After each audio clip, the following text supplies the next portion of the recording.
And welcome back to the Daily Dribble podcast, guys. As always, I'm your host, Nick Zammit, here as we approach about the month mark to the start of the NBA 2024-2025 season. As I say, week in and week out, I'm beyond pumped. It's now starting to become more of a reality. It is just on the horizon. So today I thought one of the most exciting things about the season resuming again is fantasy basketball coming back. Today, I wanted to shed a little bit of a light on some of the players I think are must-haves in your fantasy competition this year.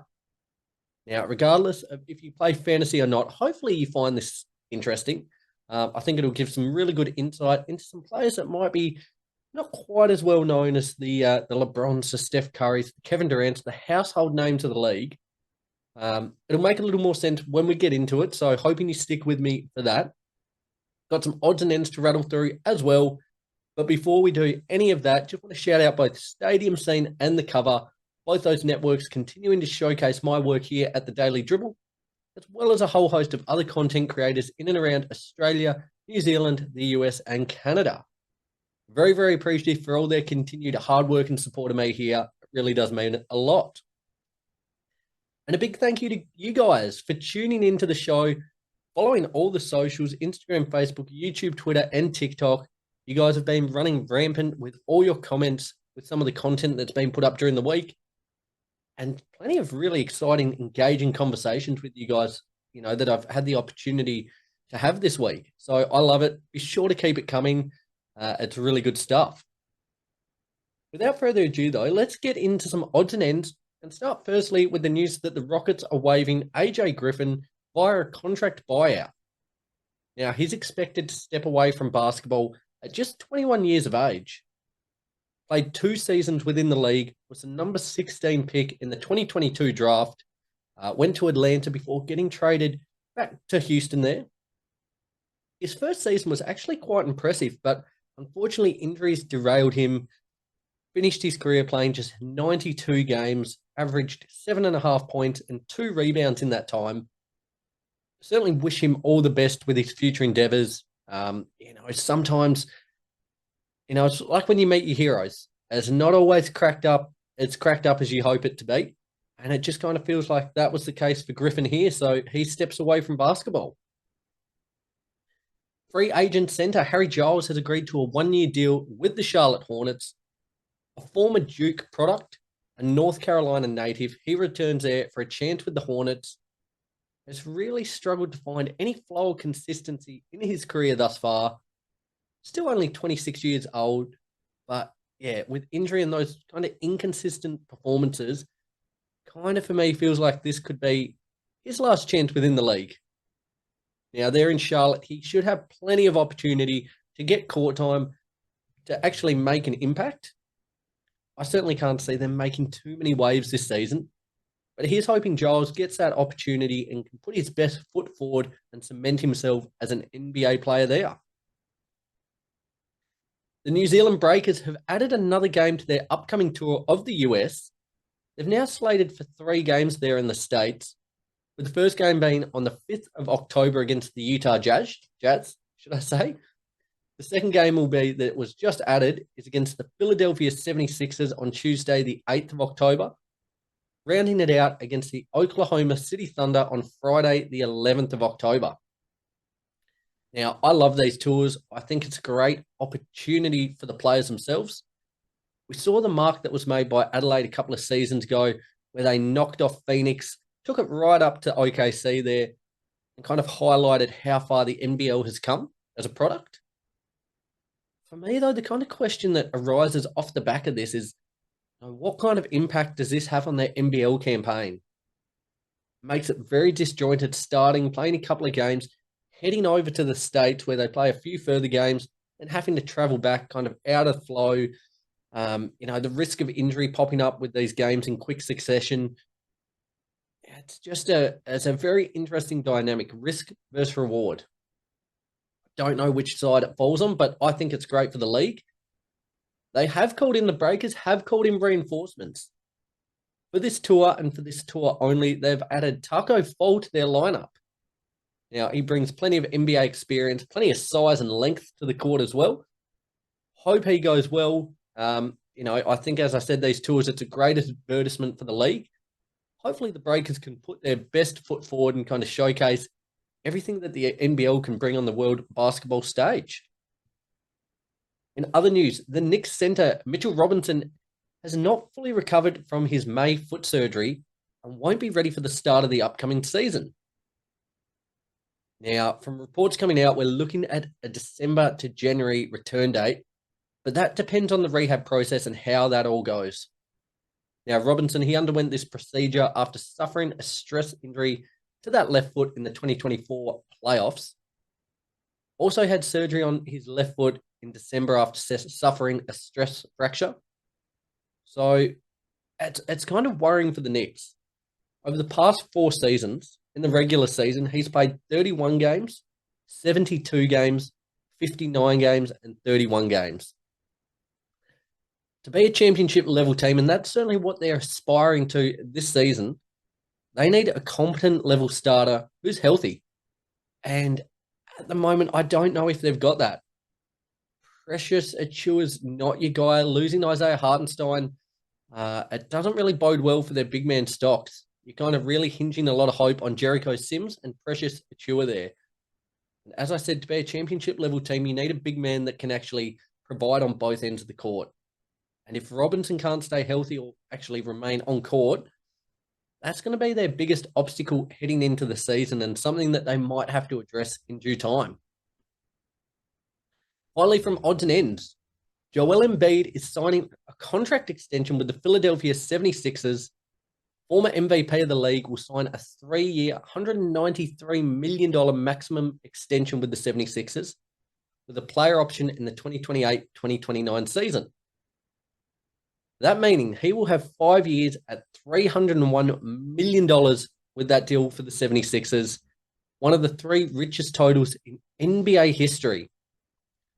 Now, whether it's coming this season or one of the next few, he needs to win a title. If you're one of the top 3, you've got one of the top 3 richest contracts in NBA history, you need to have either won a title already or you need to win a title in that contract. He's certainly in with a sniff this season, just needs to keep himself healthy and on court, and hopefully his running mate Paul George in the same boat there as well. It is just crazy, though, the levels of money that gets thrown around now. $300 million, and really nobody bats an eyelid. Scary to think where we're going to be in a couple of years' time, but nevertheless, he does deserve that money. But that's got to be a title-winning player, and whether it's this season or sometime over the next couple, Joel Embiid owes it to the 76ers franchise to bring a title home. Excellent, guys. There wraps up odds and ends. I mentioned it last week, a new sponsor on board. Just want to go to a couple of quick words from Kamikaze Energy.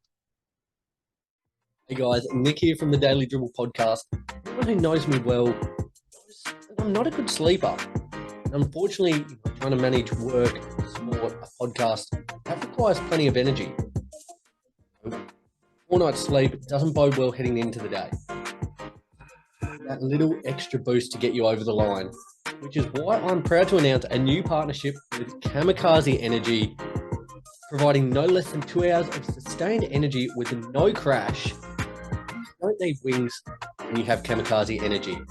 Now, they have vitamins B3, B6, and B12, that little extra caffeine hit to get you through all the rigorous activities of day-to-day life. Whether that is heading to work, heading to the gym, or producing another massive podcast episode like I'm about to do here, Kamikaze Energy is that hit of life you need. Today I'm running with the creaming soda. What I just say is absolutely fantastic. Guys, if you want to get your hands on some of the Kamikaze Energy goods here, go to the link in all of my bios at the Daily Dribble, all the socials, Instagram, Facebook, YouTube, Twitter, TikTok. There will be a link there. If you use that code KamiDribbler, you'll get 15% off your next order. And I can personally assure you, after trying the product myself, it'll take your game, your podcast, or your life to the next level. Go check them out, guys. Kamikaze Energy. Beautiful, guys. Let's push ahead with a bit of talk about my fantasy flyers. Daily Dribble. Beautiful. Now, as I said at the top of the show, fantasy season is just around the corner. Now, I'm toying with the idea once again of running another NBA fantasy league. They've been a huge hit over the course of the last couple of seasons. I'll put something up on the socials during the week just to gauge the interest of you guys out there. But if you are thinking of getting involved, I would take serious heed of what I'm about to say. In my personal opinion, whatever that counts for, these are players that I think you should be looking to add to your squad.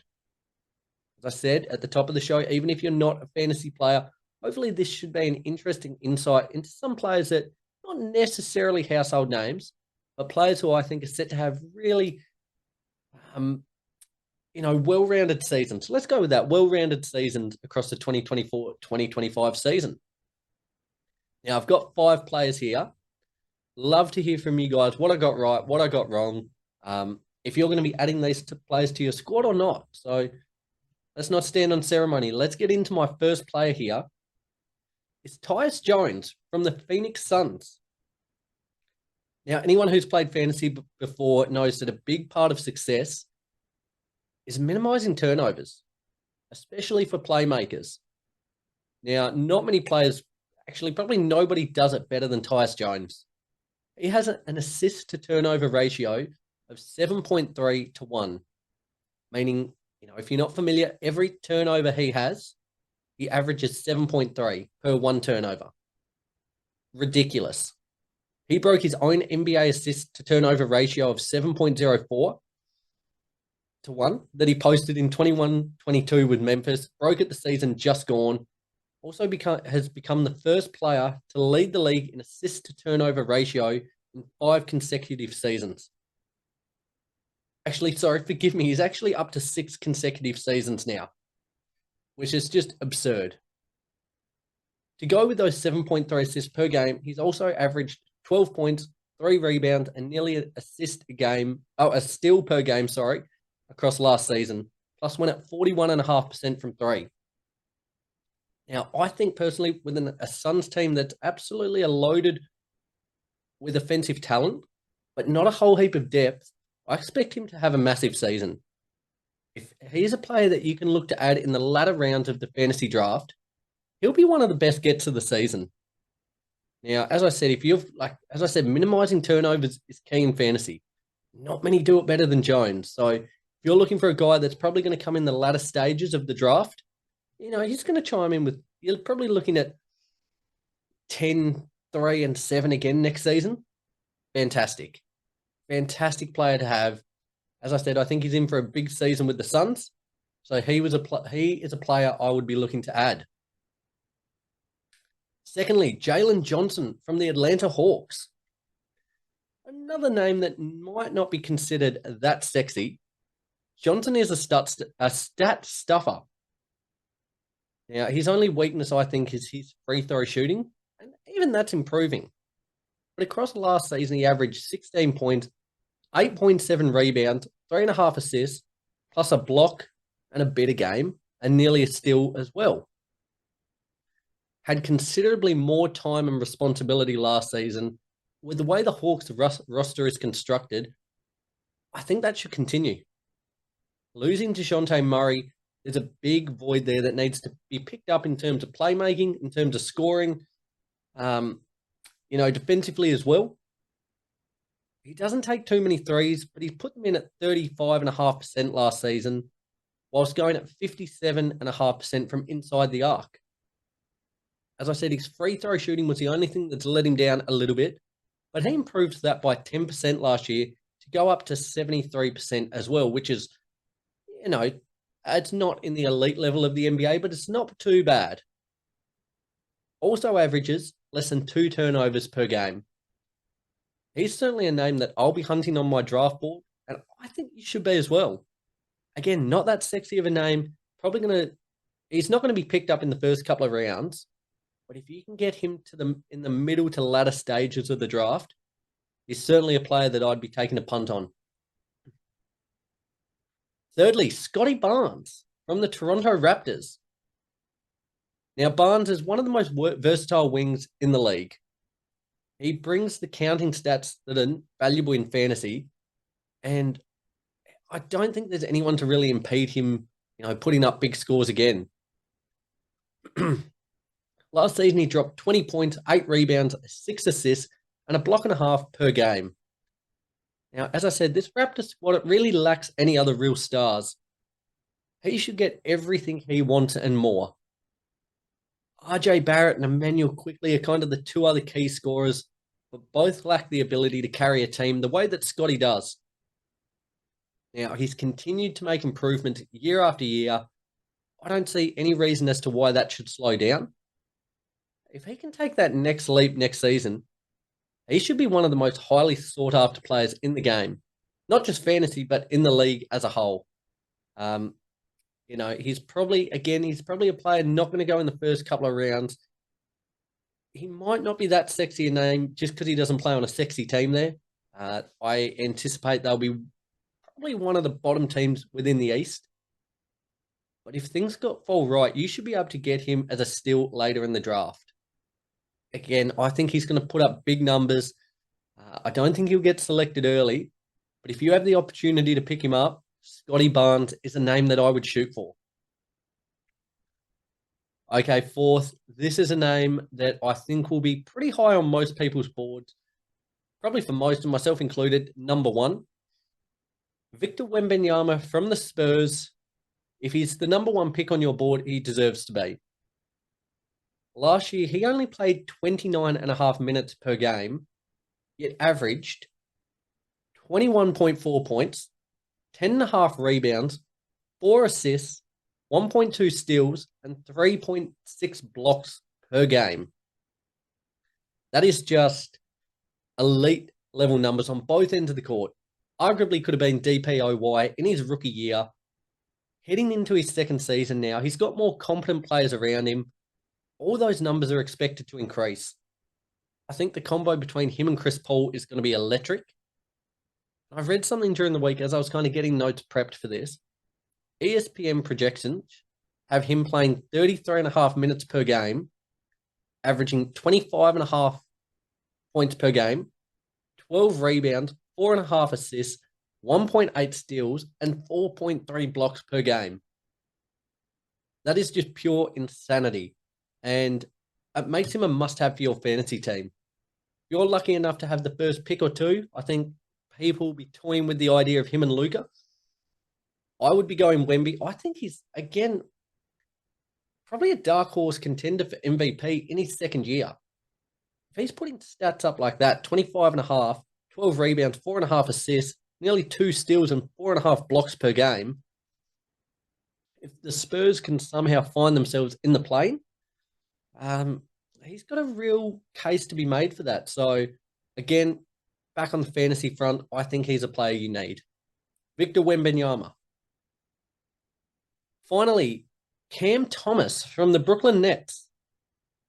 He's a player I'm still bullish on. I think with the departures of Mikal Bridges, someone needs to pick up those points. I think Dennis Schroeder will a little bit. Cam Johnson will a little bit. But I think Thomas is going to be the biggest beneficiary of that. Last season averaged 22.5 points, 3 rebounds, 3 assists. But with an increase in minutes and responsibility, these numbers should rise. He went 36.5% from 3 and 44.2% from the field.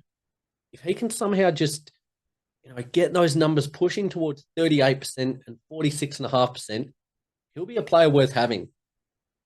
Again, a kind of similar theme to this segment. Probably not a player that you take super high on your board, but someone in the latter stages that I think will be worth taking a flyer on. The Nets at the moment, there's not too much to get excited about. You're looking at Claxton, Cam Johnson, Schroeder there.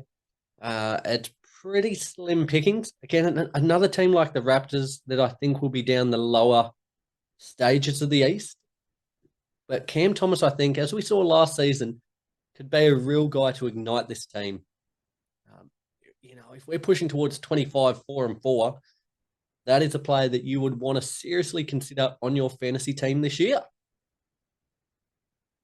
Guys, there you have it. There are my 5 players. To recap that, these are the 5 players I would consider picking for your fantasy team this season. I had Tyus Jones from the Suns, Jalen Johnson from the Atlanta Hawks, Scottie Barnes from the Raptors, Victor Wembanyama from the Spurs, and Cam Thomas from the Nets. Guys, let me know what you think. Are these players that you'll take a chance on in this year's fantasy? Or maybe not? Would love to hear your thoughts nevertheless. As I say, week in and week out, I love hearing what you guys have to say. You don't always agree with me, which is half the fun. So, yeah, would love to hear what you thought there. There wraps up another massive show. Going to be starting a 2-week series of my standings predictions. Now, as I said, we're less than a month away from the season tipping off. Time to rattle through these teams and see where the lay of the land is before things resume. These are always some of the most contentious episodes. They spark a lot of debate, which I love. So next week, I'll be tackling the Eastern Conference, going through and kind of ranking the teams 1 to 15. The week following, going through the West. Very much looking forward to that. I hope you guys are enjoying the downtime before basketball resumes. If you are looking for that basketball fix, the NBL is officially back. So be sure to tune into that. And stay up to date with all the socials, Instagram, Facebook, YouTube, Twitter, and TikTok to get all the latest news from both the NBA and the NBL. Also, as a final point, if you are lacking that little bit of energy, I know here in Australia, we're just coming out of winter into spring. Sometimes you need that energy pick-me-up. Go check out Kamikaze Energy. The link is in all my kind of bios on the socials. To get 15% off, use my code CAMIDRIBBLER. I guarantee you it will certainly elevate your game, whether it's on the court, in the gym, or just in day-to-day life. It will certainly help you out. Nevertheless, till next week though, guys, remember, be good or be good at it. Take care.